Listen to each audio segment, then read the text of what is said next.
Hey guys, what's up? I'm Brando from 7th Circle Board Games, and this is a video on rule writing for Devil's Tower. So, if you open up your Excel spreadsheet, you're going to go over to a tab called Rule Writing. And this video is going to be all about how to make a good rule, how to come up with something that's creative and interesting that works with everybody.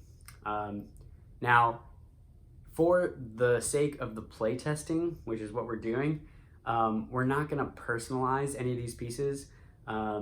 We can get really fun, creative things that involve our friends and involve the niche things that we do in our lives, like climbing or like skateboarding.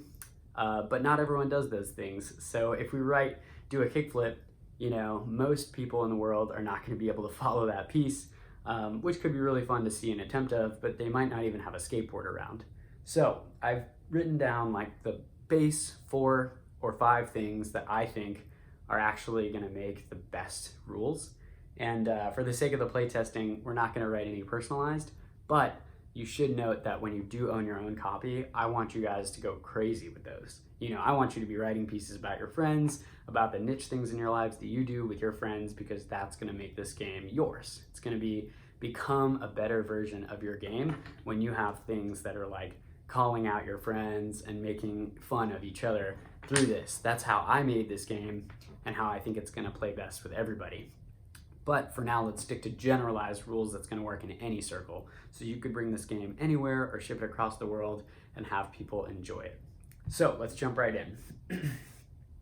Number 1 is avoid using phrases like the rest of the night or the rest of the game.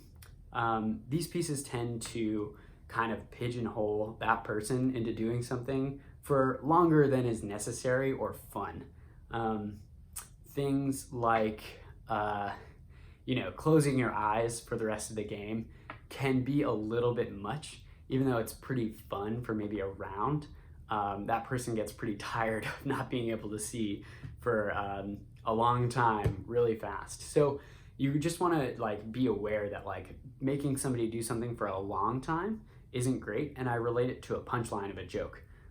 Typically, shorter the better.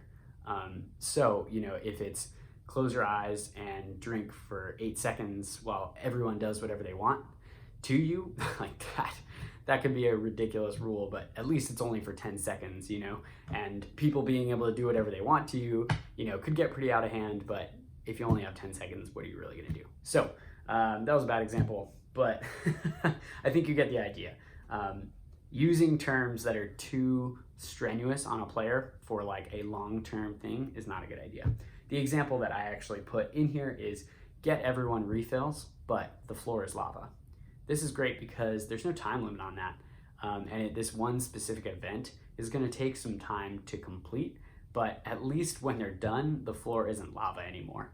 Because for the rest of the night, they might find it annoying to get their way around, and they might, it might not be as fun for them even if people are trying to enforce the rule on them past that one scenario. So just keep it in mind. Number 1, avoiding those longer term commitments. Number 2 is the more interpretable, the better I've found. The more pieces that I write, the more that I realize that if somebody can interpret it in their own way, the piece has longevity in the fact that there are multiple people that are going to see it in different ways. The example that I give in here is eat a dick, be creative. So I found that was a really funny way to get people to think with their brain about how they can do this and complete this task. The way that I've solved it is I've drawn a dick on a piece of paper and then I crumpled it up and put it in my mouth and swallowed it, which is, one way of solving a very complex thing that you could do in a multitude of ways. So keep that in mind. If your piece is interpretable, it's going to be really, really great for everyone. All right, number 3 is using your piece like a playing card. This is the gameplay interaction element. So if you've ever played a board game like Uno or anything really, you have reverse cards, you have draw 2 cards, you have lots of things that affect how the players are moving in the board and collecting cards. And what we're doing here is we're collecting Jenga pieces and we're going clockwise So what you can do is write your piece that says, you know, reverse the order or draw two. You know, and that can be a really fun way to like get people to interact more with the gameplay itself. So thinking about how the rules work and kind of messing with them a little bit is a really fun way to utilize these.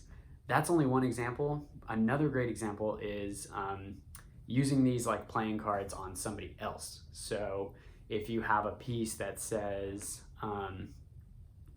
let's see, what's my example? For the rest of the game, you get to delegate pieces to other players. What that does now is it gives the person power who's drawing the blocks. Instead of being worried about what's on here, they're excited to see something fun so that they can give it to somebody else. So that's a really, really great way to utilize these pieces, is to think about them like playing cards that can be played on each other. They don't always have to be funny or creative actions. They can be just like that. So definitely be creative with that. That's a really, really fun way to do things. And then the fourth thing that I have, the last thing, is be sure to think about game balance as well. This is something that not everyone's gonna do, but if you see that there's too many fitness pieces, you know, like people are doing pull-ups and push-ups all the time, and you're just not that psyched about that stuff, try to balance it out with something creative, like, you know, play a round of Never Have I Ever, you know?